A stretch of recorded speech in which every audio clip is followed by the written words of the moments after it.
માંડવીનો હિસાબ આવે અને આપણે ગુલાબી નોટું ગણતા હોઈએ અને બાજુમાંથી આપણો 5 વર્ષનો નાનો દીકરો આવીને 2000 ની નોટ લઈને રમતો હોય, આપણે શું કરીએ? એના હાથમાં નોટ રેવા દેવું, લઈ લેવું?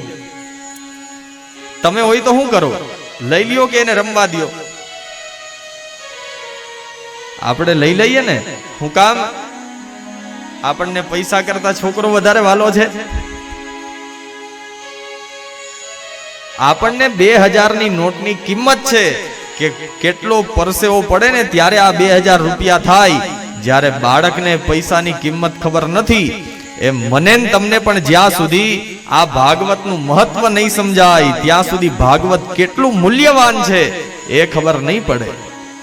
અને એટલા માટે શ્રીમદ ભાગવતનું મહાત્મ્ય પહેલા બતાવ્યું કે પહેલા મહાત્મ્ય સાંભળો, ત્યાર પછી શ્રીમદ ભાગવત સાંભળવામાં શ્રદ્ધા જાગે. હવે જ્યારે વ્યાસજીએ કીધું કે શ્રીમદ ભાગવતનું મહત્વ બતાવવાનું છે, જ્યારે ભાગવતનું મહત્વ બતાવવાની વાત આવી એટલે 2 પુરાણો આગળ આવ્યા. કારણ મોટો માણસ હોય ને એ કોઈ દિવસ પોતાના વખાણ પોતે ન કરે. અને આમ પણ મહાપુરુષો કહે છે કે તમે કઈ સારું કાર્ય કર્યું હોય અને તમે તમારા વખાણ કરો તો એમાં તમારા કાર્યની મહાનતા નથી. પણ જ્યારે બીજા લોકો કહે કે આણે કથામાં તન મન ધનથી સેવા આપી, બીજા લોકો જ્યારે તમારા વખાણ કરે ને ત્યારે તમારા કાર્યની મહાનતા છે. બાકી તો પોતે પોતાના વખાણ કરે તો એ તો આત્મશ્લાઘા કહેવાય. અને મહાપુરુષો, મોટો માણસ કોઈ દિવસ પોતાના વખાણ પોતાના મોઢે ન કરે. કદાચ કરોડો રૂપિયાનો કિંમતી હીરો હોય ને, આ હીરો ક્યારેય પોતાના વખાણ પોતાની કિંમત પોતાના મોઢે ન કહે. પણ એ હીરાને જ્યારે કોઈ ઝવેરીની પાસે લઈ જાવ, આ ઝવેરી હાથમાં લઈ એ હીરાને જોઈને એની કિંમત કરે કે આ તો કરોડો રૂપિયાનો કિંમતી હીરો છે. એમ મોટો માણસ ક્યારેય પોતાની જાતના વખાણ પોતે ન કરે. બડા બડાઈ ના કરે, બડા ન બોલે બોલ, हीरा मुख से ना कहे लाख हमारा मोल. મોટો માણસ ક્યારેય પોતાની જાતના વખાણ પોતે ન કરે. એમ શ્રીમદ ભાગવતે પોતે પોતાના વખાણ નથી કર્યા. પણ જ્યારે વ્યાસજીએ કહ્યું કે શ્રીમદ ભાગવતનું મહાત્મ્ય ગાવાનું છે, ત્યારે પદ્મ પુરાણ અને સ્કંદ પુરાણે કહ્યું કે અમે શ્રીમદ ભાગવતના વખાણ લોકોની સામે કરશું, અમે શ્રીમદ ભાગવતનું મહત્વ લોકોને સમજાવશું. તો 6 અધ્યાયમાં પદ્મ પુરાણમાં શ્રીમદ ભાગવતનું મહાત્મ્ય બતાવ્યું. મહાત્મ્યની શરૂઆતમાં સૌથી પહેલા ભગવાન શ્રી કૃષ્ણને નમસ્કાર કર્યા. ભગવાન કૃષ્ણને વંદન કરી અને વ્યાસજી શ્રીમદ ભાગવતના પ્રથમ શ્લોકમાં લખે, સચ્ચિદાનંદ રૂપાય વિશ્વોત્પત્યાદિ હેતવે તાપત્રય વિનાશાય શ્રી કૃષ્ણાય શ્રી કૃષ્ણાય વયમ નમઃ. પહેલા શ્લોકમાં કહ્યું કે શ્રી કૃષ્ણને અમે નમસ્કાર કરીએ છીએ. હવે ભગવાન કૃષ્ણને તો નમસ્કાર કર્યા, પણ એ શ્રી કૃષ્ણ કેવા છે? તમારે કોઈ વ્યક્તિનો પરિચય જોતો હોય ને તો એની 3 વસ્તુ જોવી પડે.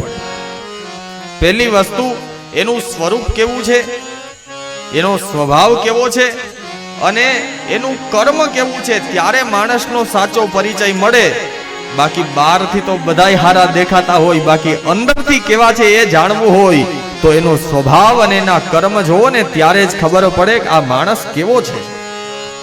તો પહેલા કીધું ભગવાન શ્રી કૃષ્ણને નમસ્કાર કરીએ છીએ, પણ એ શ્રી કૃષ્ણ કેવા દેખાય છે, ભગવાનનું સ્વરૂપ કેવું છે? સચ્ચિદાનંદ રૂપાય. પહેલા કહ્યું કે ભગવાનનું 3 પ્રકારનું સ્વરૂપ છે. ભગવાન શ્રી કૃષ્ણના 3 સ્વરૂપ છે, સત, ચિત અને આનંદ. હવે પહેલું સ્વરૂપ એટલે સત. સત તો આપણે સમજી શકીએ ભગવાન સત્ય સ્વરૂપ છે. હવે જ્યારે સત્યની વાત આવે ને એટલે મને તમને પહેલો વિચાર એ આવે કે જીવનમાં સત્ય બોલીએ ને તો જ ભગવાન મળે. પણ અહીંયા ભગવાનના એ સત્ય સ્વરૂપની વાત નથી. હા, જીવનમાં સત્યનું આચરણ કરવું જોઈએ, પણ અહીંયા સત્યની વ્યાખ્યા વ્યાસજીએ એવી કરી કે જગતમાં જે વસ્તુ નાશ પામે ને એ બધી અસત્ય છે. જે વસ્તુ આ દુનિયા નહોતી ત્યારે પણ જે હતા, અત્યારે જગતમાં બધું છે ત્યારે પણ જે છે, અને જ્યારે જગતમાં કાંઈ નહીં હોય ત્યારે પણ જે હશે ને એ જ સત્ય છે. હવે તમે તમારા મનથી વિચાર કરો કે દુનિયામાં કઈ વસ્તુ સત્ય છે. આપણને એવું થાય કે ભાઈ કથા મંડપ દેખાય છે, તો કથા મંડપ સત્ય છે? કથા મંડપ કેટલા દિવસ? 7 દિવસ. 7 દિવસ પૂરા થશે એટલે પછી અહીંયા કાંઈ હશે નહીં. કથા મંડપ પણ અસત્ય છે. પછી ઘેરે જાય તો આપણો પરિવાર હોય, ઘર હોય, પણ ઘર હોતે ક્યાં સુધી હારે રહેવાનું? એક ને એક દિવસ જર્જરિત થાય તો મકાન પણ પડી જાય, એનો મતલબ ઘર પણ અસત્ય છે. આપણને એવું થાય કે આપણા પરિવારની હારે રહીએ, પણ પરિવાર ક્યાં સુધી સાથ આપશે? જ્યાં સુધી આ શરીર છે ત્યાં સુધી. શરીર છૂટે પછી પરિવારને પણ છોડી દેવાના, એનો મતલબ પરિવાર પણ અસત્ય છે. ત્યાર પછી આપણું એમ થાય કે બીજું બધું અસત્ય છે, પણ આ શરીર જેમાં આ જીવ રહે, આપણે જીવીએ છીએ, કર્મ કરીએ, આ શરીર તો સત્ય હશે ને? પણ મહાપુરુષો કહે છે કે આ શરીર પણ એક દિવસ છોડીને જવાનું, એનો મતલબ શરીર પણ અસત્ય છે. પછી એમ થાય કે આ જગત ભગવાને બનાવ્યું એ તો સત્ય હશે ને? પણ આપણે જ કહીએ છીએ ને, જેનું નામ હોય એનો નાશ ચોક્કસ થાય. તો આ શરીર પણ છોડીને જવાનું, જગત બનાવ્યું ભગવાને, આ જગત પણ છોડીને જવાનું. પછી એવું થાય કે ભાઈ જગત બનાવ્યું એ બ્રહ્માજી, બ્રહ્માજી તો સત્ય હશે ને? પણ શાસ્ત્રમાં બતાવ્યું બ્રહ્માજીનું પણ 100 વર્ષનું આયુષ્ય નક્કી છે. 100 વર્ષ પૂરા થાય એટલે બ્રહ્માજીનો પણ નાશ થાય, એનો મતલબ બ્રહ્માજી પણ અસત્ય છે. તો પછી જગતમાં સત્ય શું? ભગવાન નારાયણ શ્રી કૃષ્ણ છે. આ જગતમાં કાંઈ પણ નહોતું ત્યારે પણ એ તો હતા જ. અત્યારે જગતમાં બધું છે તો પણ કોઈને કોઈ સ્વરૂપે એ બેઠેલા જ છે. અને એમાંય ભાગવતની કથા ચાલતી હોય ને ત્યાં તો ભગવાન કોઈને કોઈ સ્વરૂપે ચોક્કસ પધારે. બાકી તો વિચાર કરો, 7 દિવસનું આવું ભગીરથ કાર્ય, પણ ભાવ હોય તો ભગવાન કોઈને કોઈ સ્વરૂપે ચોક્કસ પધારે. અને એમાંય આ તો ચૈતન્ય હનુમાનજી મહારાજની ભૂમિ, અને એમાં પણ ભગવાન શ્રી કૃષ્ણની અથવા તો ભગવાનની કથા ચાલતી હોય ને ત્યાં બીજું કોઈ આવે કે ન આવે, પણ હનુમાનજી તો ચોક્કસ પધારે. અને એમાં પણ આજે 7 ચિરંજીવીઓ છે, એમાં મહાપુરુષોએ કહ્યું કે હનુમાનજી આજે પણ આ પૃથ્વી ઉપર છે. જ્યારે ભગવાન ઉપર જતા હતા બધાને સાથે લઈ ગયા, પણ હનુમાનજીને અહીંયા રાખતા ગયા. કારણ હનુમાનજીને કહ્યું તમારે મારી ભક્તિનો પ્રચાર કરવાનો, કલયુગમાં લોકો સુધી મારું નામ પહોંચાડવાનું. હે દુઃખ ભંજન મારુત નંદન, સુન લો મેરી પુકાર, પવન સુત નદી બારન બાર, પવન સુત નદી બારન બાર.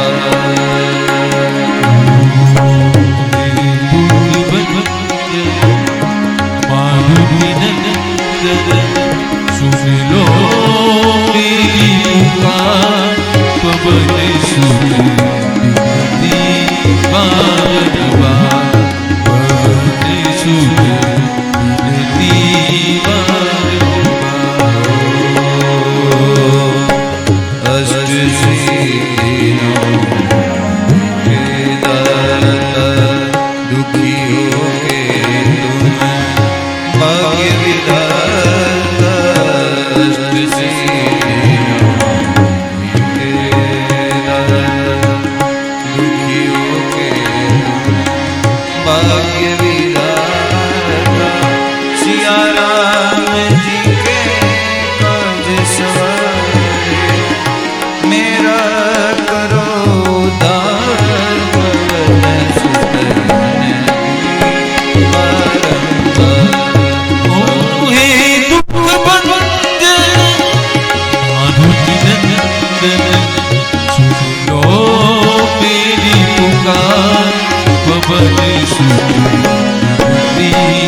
જ્યાં કથા ચાલતી હોય ત્યાં બીજું કોઈ આવે કે ના આવે, પણ હનુમાનજી તો ચોક્કસ પધારે.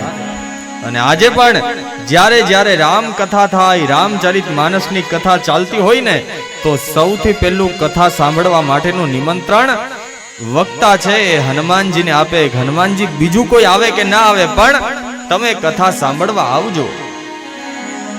આઈએ હનુમંત બિરાજીએ, કથા કહું મતિ અનુસાર. પ્રેમ સહિત ગાદી ધરું, પધારીએ પવન કુમાર. જ્યાં કથા ચાલતી હોય ત્યાં હનુમાનજી કોઈ ને કોઈ સ્વરૂપે આવે. અને એમાં પણ 7 છે ને 7 વ્યક્તિઓ ચિરંજીવી છે. જ્યારે ભગવાન રામ અયોધ્યા છોડીને જતા હતા ત્યારે હનુમાનજીને અહીંયા રાખતા ગયા, અને એટલા માટે 7 ચિરંજીવીમાં એક હનુમાનજી પણ છે. અશ્વત્થામા બલિર્વ્યાસો હનુમાશ્ચ વિભીષણ કૃપ પરશુરામશ્ચ સપ્તૈતે ચિરંજીવિન. 7 વ્યક્તિઓ ચિરંજીવી છે. જ્યાં સુધી આ પૃથ્વી રહે ત્યાં સુધી એમને રહેવા માટેનું ભગવાને વરદાન આપ્યું છે. એક અશ્વત્થામા, દ્રોણાચાર્યના પુત્ર અશ્વત્થામા. આજે ગિરનારમાં ઘણા બધા લોકોને અશ્વત્થામાના પણ દર્શન થાય. જ્યારે પ્રથમ સ્કંદની કથામાં અશ્વત્થામાનું ચરિત્ર આવશે ત્યારે હું તમને સંભળાવીશ. અશ્વત્થામા, બલિ, વ્યાસ, હનુમાનજી, વિભીષણ, કૃપાચાર્ય અને પરશુરામ, આ 7 વ્યક્તિઓ ચિરંજીવી છે. તો જ્યાં કથા ચાલતી હોય ત્યાં ભગવાન કોઈ ને કોઈ સ્વરૂપે ચોક્કસ પધારે. તો જ્યારે આ જગતમાં કાંઈ નહોતું ત્યારે પણ કૃષ્ણ તો હતા જ. અત્યારે જગતમાં બધું છે છતાં પણ ક્યાંક ને ક્યાંક કોઈ ને કોઈ સ્વરૂપે બેઠેલા છે. અને જ્યારે જગતમાં કાંઈ નહીં હોય ત્યારે પણ જે હશે એવા પરમ સત્ય કૃષ્ણને અમે નમસ્કાર કરીએ છીએ. તો પહેલું કહ્યું કે ભગવાનનું પહેલું સ્વરૂપ કેવું છે? સત્ય સ્વરૂપ. બીજું ચિત્ત સ્વરૂપ. ચિત્તનો અર્થ થાય પ્રકાશ. તો હવે તમે તમારા મનથી વિચાર કરો, જગતનો કયો એવો ખૂણો છે જ્યાં સૂર્યનો પ્રકાશ ન જતો હોય? તો ભગવાન પ્રકાશ સ્વરૂપે દરેક જગ્યાએ રહેલા છે. સત, ચિત અને ત્રીજું આનંદ. ત્રીજું કહ્યું કે ભગવાન આનંદ સ્વરૂપ છે. જુઓ, અહીંયા વ્યાસજીએ એવું નથી કીધું ભગવાન સુખ સ્વરૂપ છે, ભગવાન સમૃદ્ધિ સ્વરૂપ છે, ભગવાન શાંતિ સ્વરૂપ છે, ભગવાન ખુશી સ્વરૂપ છે, એવું નથી કીધું. કારણ સુખ હોય ને તો એનું ક્યારેક દુઃખ આવે, ક્યારેક સમૃદ્ધિ સંપત્તિ હોય તો ક્યારે નાશ થાય એનું કઈ નક્કી નહીં. પણ સાચો આનંદ એને જ કહેવાય જેનો ક્યારેય નાશ ન થાય. સુખ હોય તો એની સામે દુઃખ હોય, પણ આનંદનો કોઈ વિરુદ્ધાર્થી શબ્દ જ નથી. અને તમે પૈસા દઈને સુખ ખરીદી શકો. બહુ ગરમી થતી હોય, ઘરમાં એસી ફિટ કરાવી લઈએ તો ભૌતિક સુખ મળે.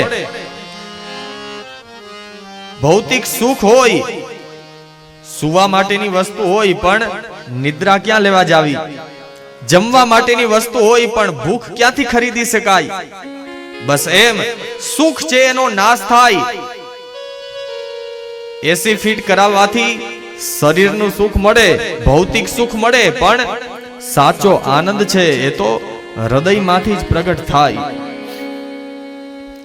અને અત્યારે આપણે જેને આનંદ કહીએ ને, રવિવાર હોય ને ઉપલેટા 2 માણસ જાય ફરવા અને પછી પાણીપુરીની રેકડીએ પાણીપુરી ખાઈને પછી કહે કે આજ તો બહુ આનંદ આવી ગયો. અહીંયા એ આનંદની વાત નથી કરી. એ સુખ કહેવાય, બાકી એને આનંદ ન કહેવાય. કાંઈ ન હોય છતાં પણ હૃદય પ્રસન્ન હોય ને એને જ સાચો આનંદ કહેવાય. ને સાચો આનંદ માત્ર પૈસાથી નહીં મળે. ગમે એટલો પૈસો હોય પણ રાતે હુવા ટાઈમે ઊંઘની ગોળીઓ ખાવી પડે તો એ પૈસો શું કામનો? મહાપુરુષો કહે છે દુનિયામાં સુખી માણસ હોય ને તો એક જ છે. ન ચેન્દ્રસ્ય સુખમ કિંચિત ન સુખમ ચક્રવર્તિનઃ સુખમસ્તિ વિરક્તસ્ય મુનેરે કાંત જીવિનઃ. મહાપુરુષો કહે કે નચેન્દ્રસ્ય સુખમ કિંચિત, સ્વર્ગનો રાજા છે ઇન્દ્ર એ પણ સુખી નથી.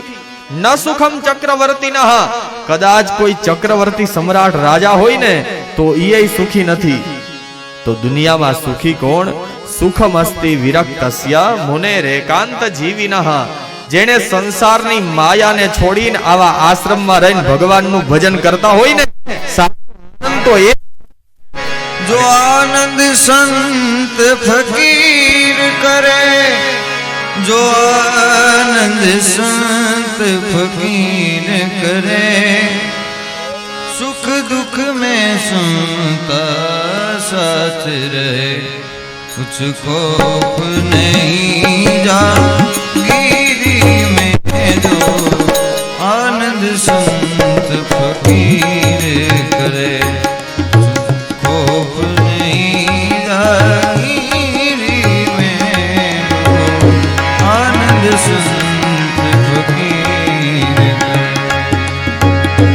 आनंद संत फकीर करे ओ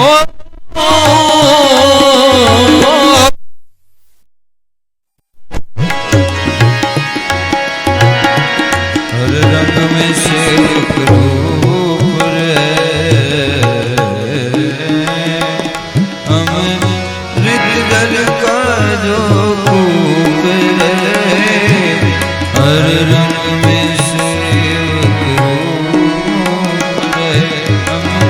कर्म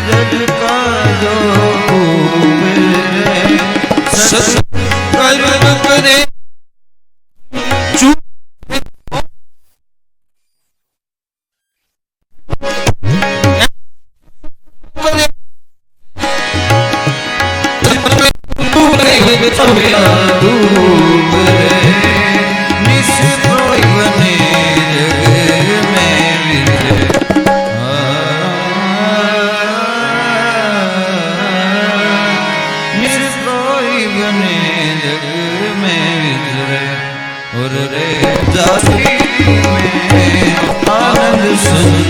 फकीर करे, यीशु आनंद नाई अमीरी ने जो संत फकीर करे, ओ आनंद संत फकीर करे.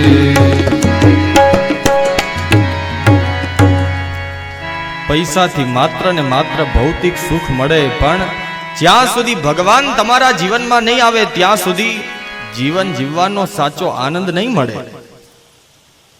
મહાપુરુષો કહે છે જેણે આ સંસારની વિરક્તિને છોડી એકાંતમાં રહી અને જે ભગવાનનું ભજન કરે એ જ દુનિયાનો સૌથી સુખી માણસ છે. તો કહ્યું ભગવાનના 3 પ્રકારના સ્વરૂપ છે. પહેલું અને ત્રીજું ભગવાનનો સ્વભાવ શું છે? તો કહ્યું તાપત્રય વિનાશાય. દુનિયાના દરેક જીવના 3 પ્રકારના તાપ હોય, આદિ દૈવિક, આદિ ભૌતિક અને આધ્યાત્મિક. 3 પ્રકારના તાપનો નાશ કરવો એ ભગવાનનું સ્વરૂપ છે. અને પછી કહ્યું ભગવાન કર્મ શું કરે છે? વિશ્વોત્પત્યાદિ હેતવે, જગતની ઉત્પત્તિ કરવી, જગત પાલવું અને જગતનો સંહાર કરવો આ ભગવાનનું કર્મ છે. તો આવા ભગવાન શ્રી કૃષ્ણને નમસ્કાર કર્યા અને ત્યાર પછી બીજા શ્લોકની અંદર વ્યાસજીના પુત્ર સુખદેવજીને નમસ્કાર કરતા વ્યાસજી બીજા શ્લોકમાં યમનુપેતમપેતકૃત્યં દ્વૈપાયનો વિરહકા તર આજુહાવ. પુત્રેતિ તન્મયતયા તરવો વિનેદો તં સર્વભૂતહૃદયં મુનિમાનતો. તમ સર્વભૂત હૃદયમ મુનિમાનતોસ્મિ. દરેક જીવના હૃદયમાં રહેનારા એવા સુખદેવજીને નમસ્કાર કર્યા. અને આ સુખદેવજી કેવા છે તો કે જન્મતાની સાથે જ સુખને ખબર હતી સંસારમાં રહીશ તો માયામાં ફસાઈશ. એટલે જેવો સુખદેવજીનો જન્મ થયો એવા તરત ઘર છોડીને દોડવા લાગ્યા. હવે દીકરાનો જન્મ થતાની સાથે જ ઘર છોડીને દોડવા લાગ્યો. એટલે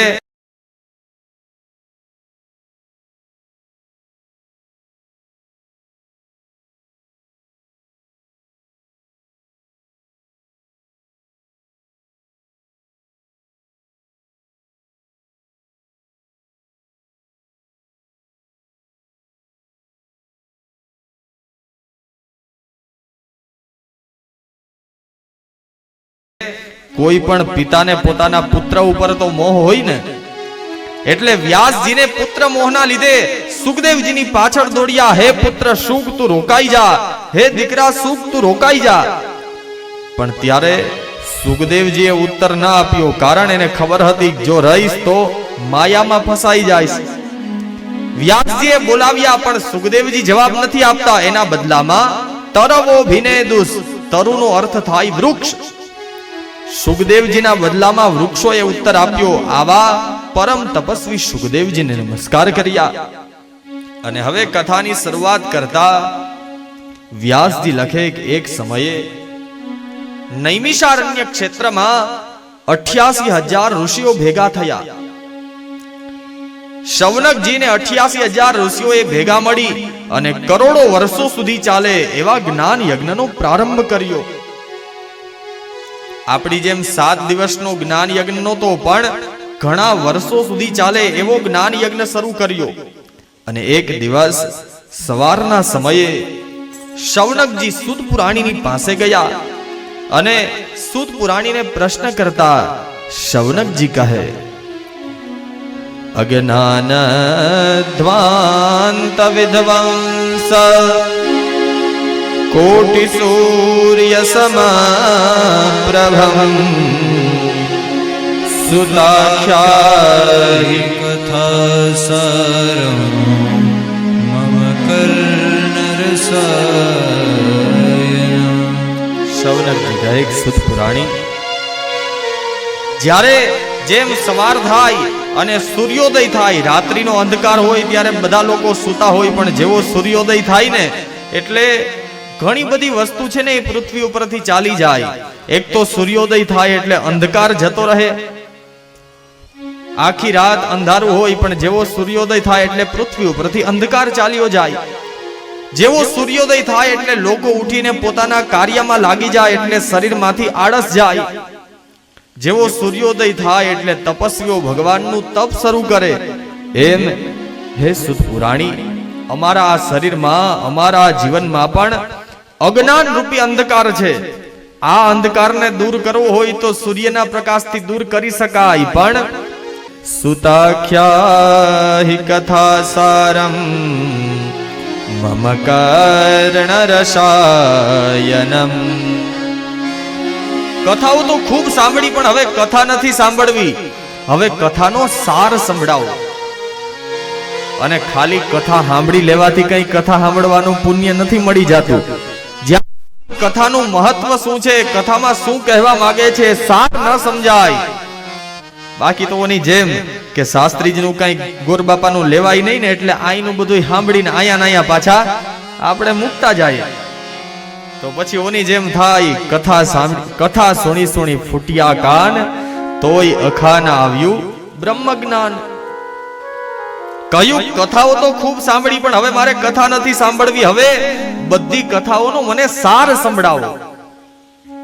અને એવું કઈક શાસ્ત્ર સંભળાવો કે જે અમારા દરેક જીવને ઔષધિ રૂપી, રસાયણ રૂપી થઈ જાય. આપણને એવું થાય કે ભાઈ રસાયણનો અર્થ થાય દવા. દવાની માણસને ક્યારે જરૂર પડે? કઈક રોગ હોય તો જ દવા પીવી ગમે ને, બાકી કોઈને દવા પીવાનો શોખ હોય? તો સૌનકજીને એવી તો કઈ બીમારી હશે કે એને કહ્યું કે અમારા કાનને ઔષધિ રૂપી હોય એવું કઈક શાસ્ત્ર સંભળાવો. તો આ રોગ છે ને એ ખાલી સૌનકજીને હતો એવું જ નથી, મને તમને બધાને આ રોગ છે. અને કોરોના હારો હતો, 15 દિવસે એના લક્ષણ તો દેખાય, પણ આ રોગ એવો છે આખી જિંદગી વહી જાય ને તોય આના લક્ષણ દેખાતા નથી. અને મને ને તમને બધાને આ રોગ છે, અને આ રોગ એટલે બીજો કોઈ નહીં પણ ભવરોગ. પૃથ્વી ઉપર જન્મ લેવાનો, વળી પાછા પોતાના કર્મ કરવાના, અને કાંઈ સારું કામ કર્યું ન હોય એટલે પાછા ભગવાન પાસે જાય, પછી ઉપર જાય ને પછી ભગવાને કે જેમ ન્યા તારી કઈ જરૂર નથી, મારે કઈ જરૂર નથી, ત્યાંથી વળી પાછા ધક્કો મારે. આ જન્મ મરણનો રોગ છે, એમાંથી મુક્ત કરાવી શકે એવી ઔષધિ રૂપી કોઈ શાસ્ત્ર સંભળાવો. અને પછી કહ્યું, ગુરુદેવ ભક્તિ જ્ઞાન અને વૈરાગ્ય તો આવી જાય, પણ ભક્તિ જ્ઞાન અને વૈરાગ્યથી પ્રાપ્ત થનારા વિવેકમાં કઈ રીતે વૃદ્ધિ થાય એ સંભળાવો. અને આગળ પ્રશ્ન કરતા કહે, ભક્તિ જ્ઞાન વિરાગાતો વિવેકો વર્ધતે મહાન માયા મોહ નિરાસસ્ત વૈષ્ણવૈર્યતે કથમ. કહ્યું, ભક્તિ જ્ઞાન અને વૈરાગ્યથી વિવેક કઈ રીતે પ્રાપ્ત થાય એ અમને સંભળાવો. અને જીવનમાં બધું મળી જાય, પણ જ્યાં સુધી વિવેક ન હોય ને ત્યાં સુધી દરેક વસ્તુ નકામી છે. વિવેકનો અર્થ એ થાય કે સારું શું અને ખરાબ શું એ સમજવાની બુદ્ધિ એટલે વિવેક. બાકી અભિમાન છે, જુઓ વિવેક ન હોય ને તો કોઈ પણ સારી વસ્તુ હોય એનો દુરુપયોગ થશે. વિવેક હોય તો જ સારી વસ્તુ સારા રસ્તે વપરાશે. બાકી માણસને અભિમાન ખાલી પૈસાનું જ આવે એવું નથી. વધારે પડતો પૈસો હોય પણ વિવેક ન હોય તો પૈસાનું પણ અભિમાન આવી જાય. બહુ ભણ્યા હોય, બહુ શાસ્ત્રોની ખબર પડતી હોય, પણ વિવેક ન હોય તો શાસ્ત્ર ભણવાનું પણ અભિમાન આવી જાય. બીજું કઈ ન હોય, મોટો બંગલો હોય, ગાડી હોય તો એનું પણ અભિમાન આવી જાય. ભગવાને બીજું કઈ ન દીધું હોય પણ સારું સ્વરૂપ દીધું હોય ને, વિવેક ન હોય તો એનું પણ અભિમાન આવી જાય. અને એટલું જ નહીં, પણ જો ભગવાનનું ભજન કરતા હોય ને ભગવાનમાં ભક્તિ થઈ જાય, પણ જો વિવેક ન હોય તો ભક્તિનું પણ અભિમાન આવી જાય. અને મહાપુરુષો કહે છે, કલ્પવૃક્ષ ભલે ગમે એટલું સારું હોય છતાં પણ શાસ્ત્રમાં કલ્પવૃક્ષને એની બહુ કિંમત નથી, કારણ એની પાસે બધું દેવાની શક્તિ છે પણ એના જીવનમાં વિવેક નથી. તમે કલ્પવૃક્ષની પાસે જે કંઈ માંગો ને એ બધું તમને આપી દે, પણ શું આપવું ને શું ન આપવું ને એ કલ્પવૃક્ષને ખબર નથી. એક બહુ સુંદર કથા છે. એક માણસ ધોમ ધકતો તાપ હતો અને ચાલીને જતો તો. બહુ તડકો લાગ્યો ને એટલે પછી રસ્તામાં એક વૃક્ષ જોયું. વિચાર્યું કે આ ઝાડવા નીચે બેસીને થોડીક વાર આરામ કરી લઉં, થોડી વાર વિશ્રામ કરી લઉં. ઝાડવા નીચે બેઠો, ત્યાં માણસે વિચાર કર્યો, છાંયો તો બહુ સારો છે પણ આટલું હાલીને આવ્યો તડકાનો, તરસ બહુ લાગી છે, ક્યાંય પાણી દેખાતું નથી. જો અહીંયા બાજુમાં એકાદી નદી વહેતી હોત ને તો એમાંથી જલ પીને મારી તરસ શાંત કરત.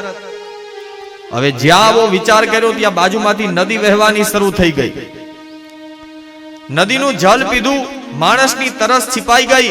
પેલો માણસ ફરી પાછો વૃક્ષની નીચે બેઠો બેઠો વિચાર કરવો લાગ્યો, ખરેખર સુંદર પવન આવે છે, જો અહીંયા રહેવા માટે એકાદો 3 માળનો બંગલો હોય ને તો જીવનમાં બીજું શું જોઈએ. જ્યાં આવો વિચાર કર્યો ત્યાં બાજુમાં 3 માળનો બંગલો તૈયાર થઈ ગયો. ફરી પાછો વિચાર કર્યો કે ગામમાં ક્યાંક જવું હોય તો એકાદી 4 વ્હીલ તો જોઈએ ને. તરત ક્રેટા ગાડી આવી ગઈ. હવે આ માણસ છે એ બંગલામાં બેઠો તો, અને એમાં ઝૂલા ઉપર ઝૂલતા ઝૂલતા વિચાર આવ્યો કે આટલો મોટો બંગલો તો ભગવાને આપી દીધો, પણ ન કરે નારાયણને કદાચ આજ 3 માળનો બંગલો મારી માથે પડે અને આની નીચે જ હું દબાઈ જાઉં તો એ જ ક્ષણે આ બંગલો છે એ પડ્યો. 3 માળના બંગલાની નીચે ઓલો માણસ દબાઈ અને મૃત્યુ પામ્યો. આ માણસ જે ઝાડવાની નીચે, જે વૃક્ષની નીચે બેઠો હતો ને એ કલ્પ વૃક્ષ હતું. એટલે જે માંગ્યું એ મળ્યું. નદી માંગી તો નદી વહેવા માંડી, બંગલો માંગ્યો તો 3 માળનો બંગલો તૈયાર થઈ ગયો. કલ્પ વૃક્ષે આ માણસને બધું આપી દીધું, પણ જ્યારે આ માણસે મૃત્યુ માંગ્યું તો કલ્પ વૃક્ષે એને મૃત્યુ પણ આપી દીધું. કહેવાનો મતલબ કલ્પ વૃક્ષની પાસે બધું દેવાની શક્તિ છે, પણ હું આપું ને હું ન આપું એની ખબર, એનો વિવેક નથી. તો ખાલી ભક્તિ, જ્ઞાન અને વૈરાગ્ય આવી જાય પણ વિવેક ન હોય તો બધી વસ્તુ નકામી. એટલા માટે કહ્યું, ગુરુદેવ હવે અમને એવી કોઈ કથા સંભળાવો કે જેનાથી ભક્તિ, જ્ઞાન અને વૈરાગ્યની સાથે સાથે વિવેકમાં પણ વૃદ્ધિ થાય. અને અત્યારે સમય પ્રમાણે કલયુગના લીધે દરેક જીવ આસુરી સંપત્તિના થઈ ગયા છે. એને દેવી સંપત્તિના બનાવવા હોય, દરેક માણસમાં સત્વગુણને પ્રગટ કરવો હોય તો શું કરવું એ સંભળાવો. અને ત્યારે શૌનકજીના પ્રશ્નો સાંભળી અને હવે સુત પુરાણી બોલવાની શરૂઆત કરે. સાંભળો શૌનકાદિ ઋષિઓ. પ્રીતિ શૌનક ચિત્તે તે યતો વચમી વિચાર્ય ચ સર્વ સિદ્ધાંત નિષ્પન્નમ સંસાર ભયનાશનમ. કયું સાંભળો ઋષિઓ, હવે હું તમને સર્વ સિદ્ધાંત નિષ્પન્નમ, બધા શાસ્ત્રો તો સંભળાવી દીધા, પણ હવે બધા શાસ્ત્રોનો સાર સંભળાવું છું. અને આનાથી શું થશે? દરેક માણસનું મૃત્યુ થવાનું એ તો બધાને ખબર છે, મરવું તો પડે જ, પણ આ કથા સાંભળી લેશો તો સંસાર ભયનાશનમ, તમને સંસારનો કે મરવાનો ડર નહીં રહે. અને સાંભળો, મનને પવિત્ર કરવું હોય એના માટેના આના સિવાય બીજો કોઈ ઉપાય નથી. એ તસ્માદ અપરમ કિંચિન મનઃ શુદ્ધ્યેન વિદ્યતે જન્માંતરે ભવેત પુણ્યમ તદા ભાગવતમ લવે. એ તસ્માદ અપરમ કિંચિન મનઃ શુદ્ધ્યેન વિદ્યતે. માણસના મનને પવિત્ર કરવું હોય તો શ્રીમદ ભાગવત સિવાય બીજો કોઈ ઉપાય નથી. પતંજલિ વાળાએ આટલા બધા હાબુ બનાવ્યા, તમને ચંદનનો સાબુ આપે ને લીમડાનો હાબુ આપે, પણ મનને પવિત્ર કરવા માટેનો એક જ રસ્તો શ્રીમદ ભાગવત થી બીજું મનને પવિત્ર કરી શકે